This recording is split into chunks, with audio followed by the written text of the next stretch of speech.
Hello YouTube, welcome back.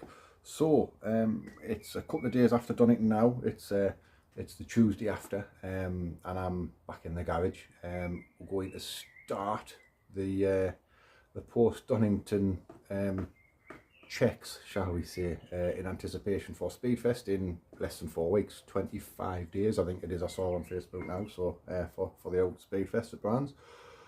So I don't know if this video will come out before or after the Donington highlights. That it's kind of been a bit of a, it's going to be a bit of a bucket of sort, but we'll see. What have we got? So I'll just flick it around. We have an issue with the sender unit for the oil pressure gauge. So I've figured out that if basically with the ignition on and it plugged in, it's reading 25 psi without the engine running. Obviously not good, not right.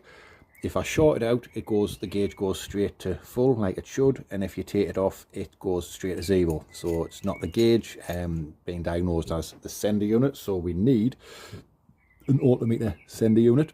So we'll get one of those ordered. It's a shame because it hasn't actually been on the car that long, that one, but hey ho, what can you do? What I've also noticed, I've unplugged the oil light as well, just because it was kind of, yeah, it was a bit bright. But what I've noticed is the volt gauge there is saying, as you can see, 9.3, 9.4 volts, 9.1, whatever.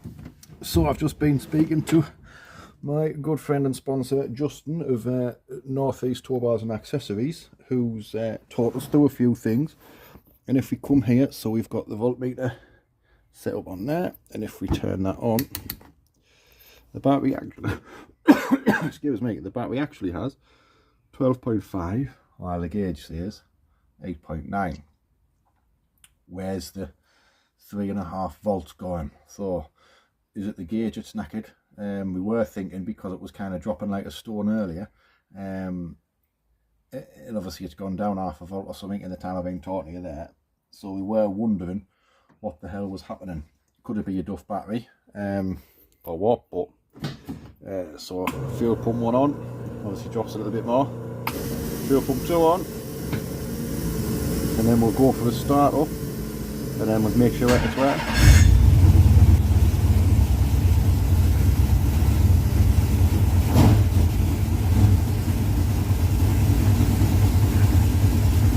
That's at 14.2, that's only up at 12.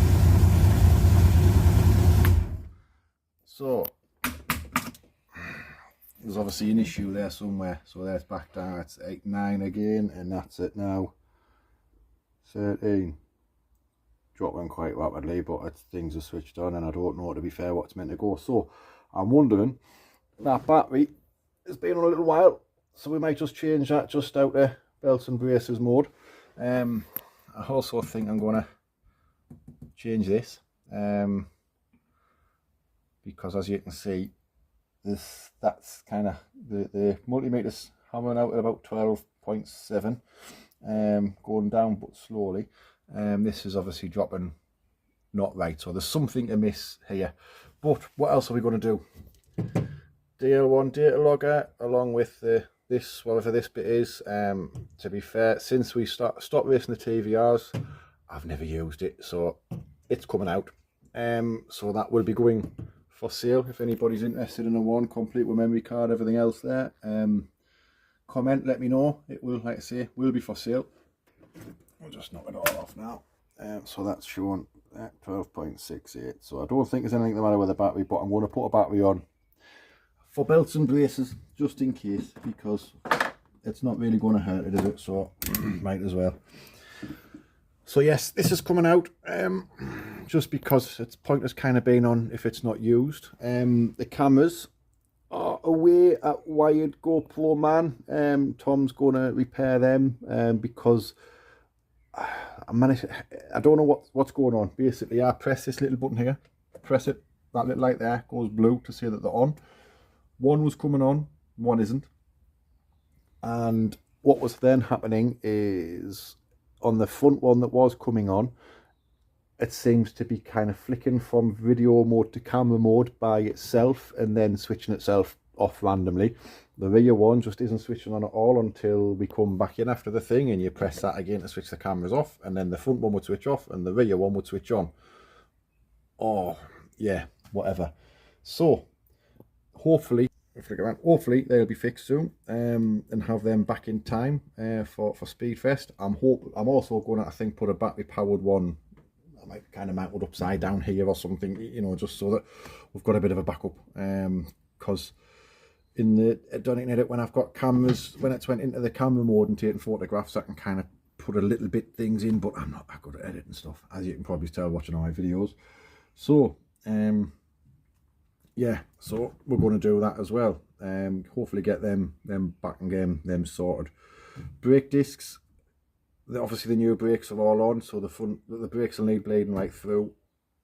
I think I was locking up. I think I was locking up a little bit more than usual. Well, I don't normally lock up at all, to be fair, but there's a little bit of, according to the gauge here, a little bit of vibration in the front, as if it's like slightly warped. So I'm going to run a dial gauge on. That'll be a future video. We'll do that one day, just to see if there's any run out on the disc, or if it's kind of acceptable, or what. If I need to get them skimmed or whatever we're going to do with that. And then the exhaust. So I'm going to stick this on pause now, and we'll come back to the exhaust. So on the exhaust, as you can see, it ain't there. Looks like the disc had a little bit of a weep out, maybe out the breather or something. I'm going to change the diff oil as well while the exhaust's not on, because I didn't get that done over the winter. So I am going to do that now, because it was red out of Donington as well. But let's damage the boot floor there where the exhaust come off. But basically the exhaust, we lost the exhaust at Donington. It's too far gone to repair. So what I'm going to do now is look at how we can change it. So what I was thinking is putting a single pipe straight up, but then I'm thinking it's going to be right underneath the diff instead of having the Y piece either side of the diff. But I don't think it's going to make that much of a difference. So I'm not sure. So maybe just run a single pipe out into the centre. Maybe he's run a single pipe out and then have a twin sort of just here. Put like a Jet XY piece on so that they run out but close together. Or I'm not sure yet. But what I'm also going to do is make a new bracket on the rear of the silencer so that it holds the rear of the exhaust up as well. Because obviously it's hanging down, as you can see. So yeah. Quite a bit of work to do, and then obviously the usual spanner check. That's that tyre.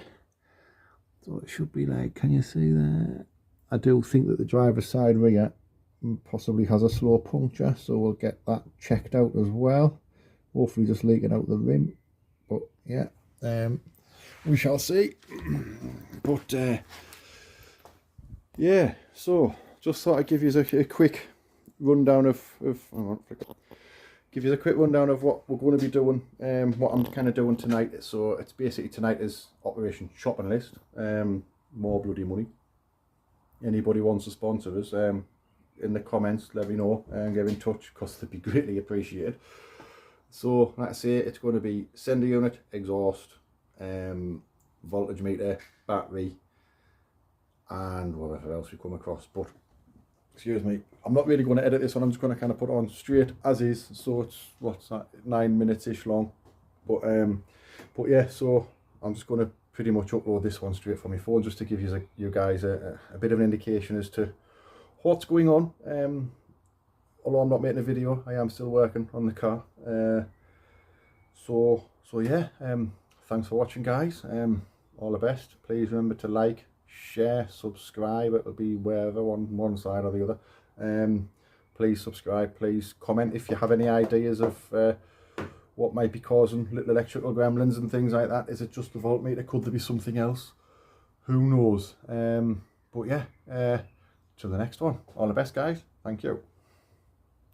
Well, guys, just as a quick conclusion to the video that I haven't quite put on YouTube yet, but I was going to do it just while the car was going, but I haven't. So excuse the messy bit there, the mucky bit. That's I found what the issue is. The car at Donington wasn't running. It didn't want to rev above about 6.5 hours. Wondering, is it fuel? Is it electrical? What could it be?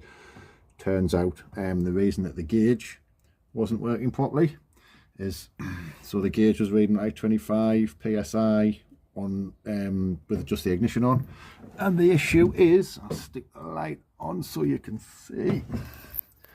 Excuse the mess because it's going to be a work in progress, but where those earths are there, if we can just look, that ain't good, is it? So the earth has come loose. So what I have noticed, does funny things there, yeah, and so it was kind of sitting, you know, if you, yeah, so it's just kind of, yeah, it's not quite there. Then you've got the battery thing doing, and then as soon as you push it on properly, bang, 12.5, bang, 0, fixed. Oh, happy days. So can't quite get in because the way the car's in the garage at the moment, it's a bit, yeah, but easy fix. Happy days, guys.